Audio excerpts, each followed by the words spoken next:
Sa ngayon, ang balita natin tungkol dito sa Magnolia Chicken Templados.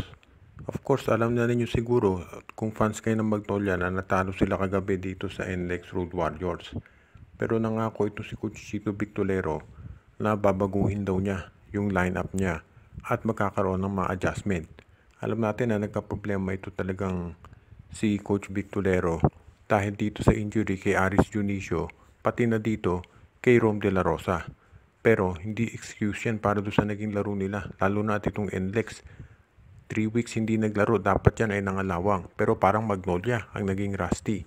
So sa ngayon, kailangan natin tignan kung ano ba ang gagawin ni Coach. Ang pangako ni Coach Victolero dyan ay i-improve daw nila ang performance nila para sa susunod na game.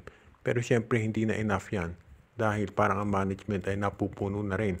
Tatandaan natin, may pressure na dito kay Coach Victolero na magpakitang gilas dahil nga nung huling conference naka-final sila. Totoo nandun si Tyler Bay. Pero mahusay pa rin naman itong local lineup ng Magnolia ngayon. Iyon nga lang parang hindi talaga maganda nagiging laro nila. At yung laro kagabi kontra NLEX, ang very noteworthy doon talagang parang hindi maganda shooting nila mula pa umpisa. At talagang itong NLEX Road Warriors, talagang dinominate sila nung game. Kaya dito natin makikita kung anong adjustment ang magagawa ni Coach Victolero. Siyempre, ang pwede dyan babaguhin yung rotation niya. Pero hindi na nakapagtataka kung ang management ay magdesisyon na rin na gumawa sila ng ibang mga trades. Dahil nakita natin na parang nahihirapan na itong Magnolia ngayon. At ito ay very unusual dahil nga ang Magnolia kilala yan doon sa kanilang strong start. Pagkatapos kinakapos sa quarters o semis.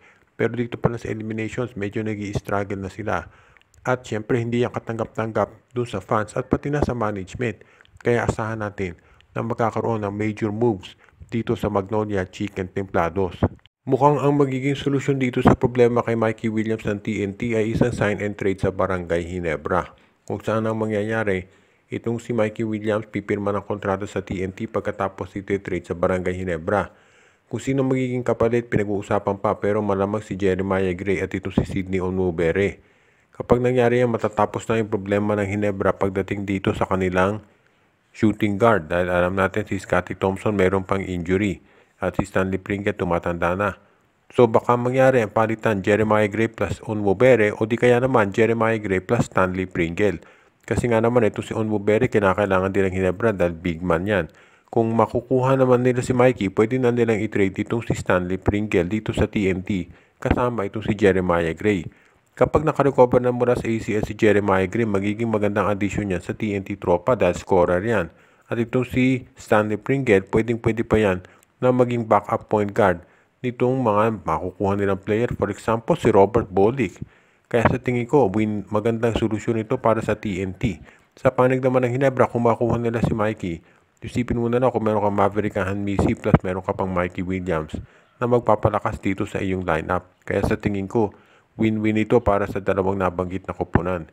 Ngayon, ang issue na lang dito syempre kung papayag ang Ginebra na i-trade itong si Jeremiah Gray at Stanley Pringle o di kaya si Onwubere. Sa tingin ko papayag naman sila dahil magaling naman yung makukuha nila si Mikey Williams. Pero syempre, kinakailangan ng TNT pag-isipan din ito mabuti. Dahil meron mga nasa kampo ng MVP group na ang gusto si Mikey Williams manatili muna dito sa TNT at susubukan nila ulit. Dahil dito si Mikey nakapagbigay na rin sa kanila ng 2 kampyonato. Kaya gusto raw ng management na tignan kung maaayos pa nila o mareremedyohan para ito si Mikey ay pumayag na maglaro para dito sa TNT Tropang Giga at magkasundo sila sa salary.